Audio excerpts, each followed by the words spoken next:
जैसा कि विदित है कि इस बार बीएसपी के संस्थापक एवं जन्मदाता मान्यवर श्री कांशीराम जी की जयंती को होली व अन्य त्योहारों के कुछ ही घंटे बीत जाने के बाद दिनांक 15 मार्च को खासकर यूपी व दिल्ली सहित पूरे देश में इनके अनुयायियों ने अपार संख्या में इकट्ठा होकर इसे विभिन्न स्तर पर मनाया है और अपने श्रद्धा सुमन अर्पित किए हैं, जिसके लिए पार्टी उनकी अति आभारी है। साथ ही होली सहित अन्य विभिन्न त्योहारों के बीच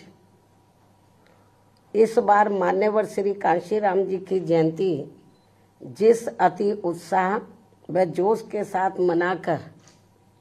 उनके अनुयायियों ने अपनी पार्टी को हर स्तर पर मजबूत बनाने का तथा उनकी एकमात्र उत्तराधिकारी व पार्टी की राष्ट्रीय अध्यक्ष का अपने पूरे तन मन धन से साथ देने का जो संकल्प लिया है, तो उसने पार्टी को मजबूती देने के लिए मेरे हिम्मत व हौसले को कई गुना और ज़्यादा बढ़ा दिया है, जिसे मैं अभी तक की तरह आगे भी अपने जीते जी अपने व्यक्तिगत तथा भाई बहन व रिश्ते नातों आदि के स्वार्थ में कभी भी कमज़ोर नहीं पड़ने दूंगी। वैसे भी मेरे भाई बहन व अन्य रिश्ते नाते आदि मेरे लिए केवल बहुजन समाज का ही एक अंग है, उसके सिवाय कुछ भी नहीं है। इसके अलावा पार्टी व मूवमेंट के हित में बहुजन समाज के जो भी लोग अपनी पूरी ईमानदारी व निष्ठा से कार्य करते हैं, तो उन्हें पार्टी में जरूर आगे बढ़ने का मौका दिया जाएगा और इस मामले में मेरे रिश्ते नाते आदि भी आड़े नहीं आएंगे। यहाँ मैं सावधानी के तौर पर ये भी बताना चाहूँगी कि पिछले कुछ वर्षों से सत्ता व विपक्ष में बैठी सभी जातिवादी सांप्रदायिक व पूंजीवादी पार्टियां बीएसपी के विरुद्ध अंदर अंदर आपस में मिलकर बहुजन समाज की एकमात्र हितैषी पार्टी बीएसपी को किस्म किस्म के हथकंडों के जरिए इसे कमज़ोर करने की पूरी कोशिश में लगी है, क्योंकि यहाँ जातिवादी पार्टियों को खासकर सन 2007 में यूपी में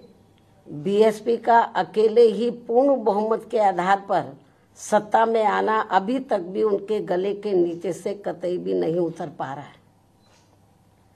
और तभी से यहाँ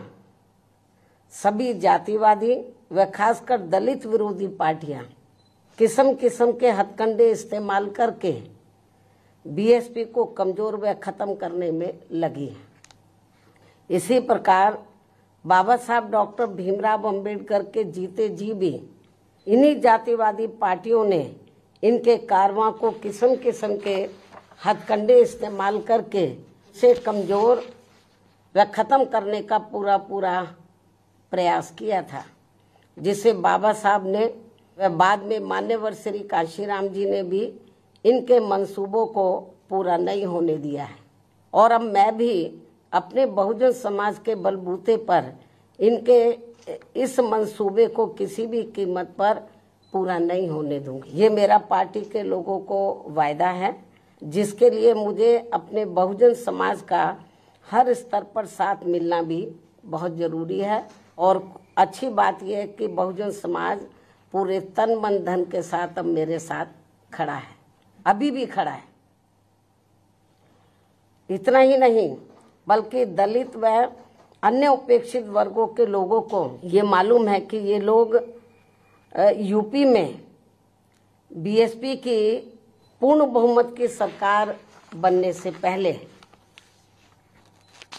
यहाँ जातिवादी उच्च वर्गों के लोगों के सामने, यानी कि जो बहुजन समाज के लोग हैं, खास तौर से दलित वर्ग के लोग, यहाँ जातिवादी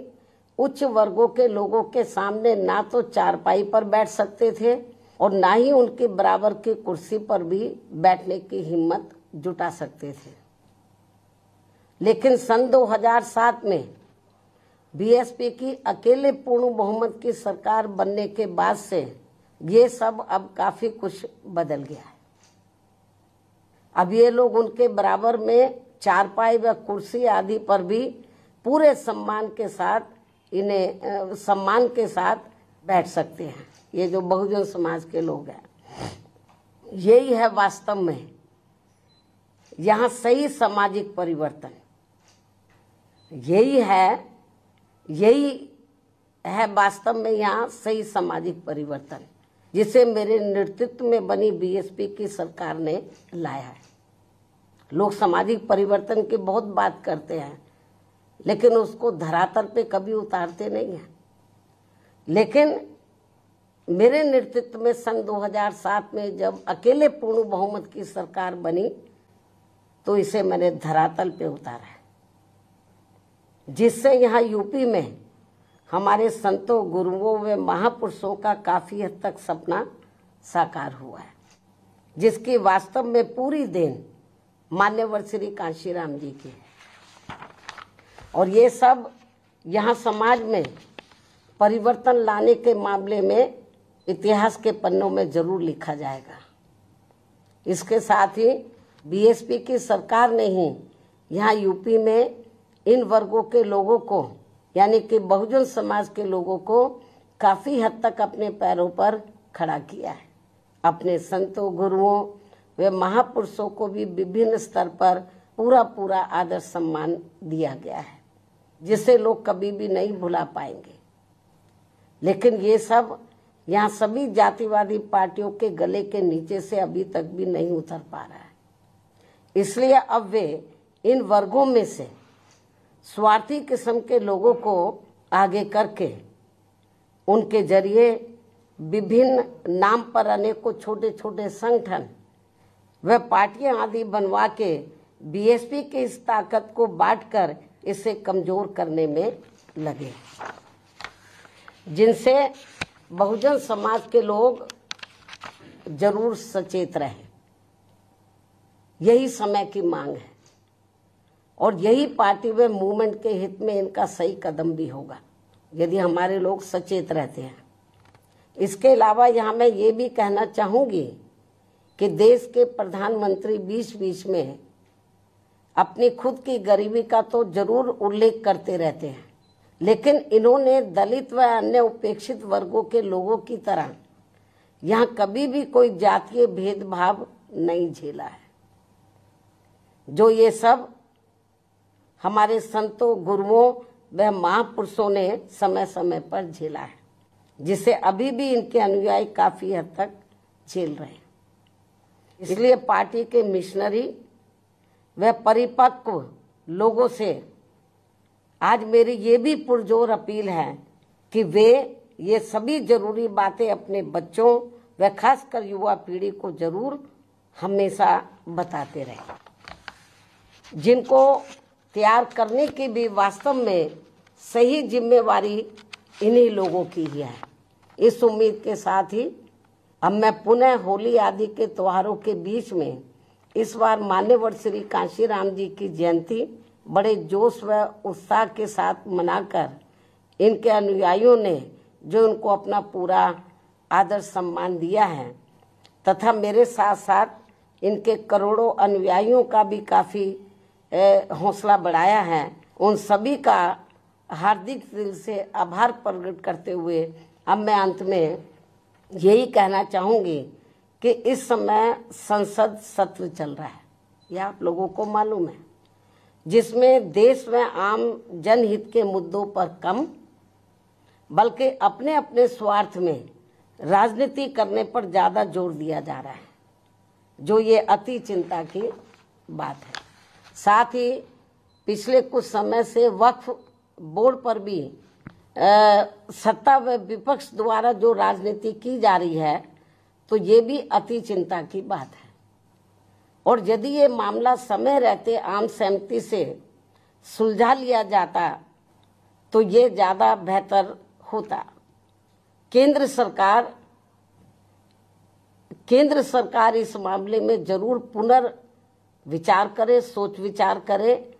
ये भी हमारी पार्टी के केंद्र सरकार से पुरजोर अपील है। इस उम्मीद के साथ ही अब मैं अपनी बात यहीं समाप्त करती हूँ। धन्यवाद। जय भीम व जय भारत।